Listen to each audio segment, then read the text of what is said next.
બુકમાંથી કરે હું એવું બતાવું એવું તારા પપ્પા ભણવા જાય ને તોય નથી કર્યું અત્યારે તમારું કરવું પડે છે ખેડૂત કટિંગ કરી નાખજો ખેડૂત પાછું લખવું જોઈએ નીચે હા ઇરેઝર થઈ જાય એવું છે ખાલી ફોટો રાખો ને હા હે એમ નહીં હું ખાલી ફોટો જ રાખું હું લાઈનિંગ કરી નાખીશું હા નહીતર આ ઇરેઝર થાય એમ હોય ઇરેઝ કરીને પાછું લખવું એમાં રાઈટ ને નિશાની કરેલી હા એટલે બરોબર ને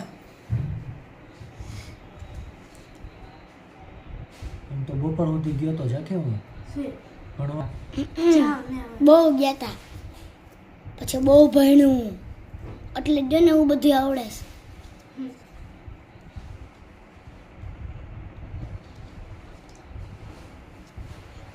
અમારે હોય જ ને આવું અત્યારે કટિંગ થઈ ગયું હોય આ ડુચુક અમે ન હાકી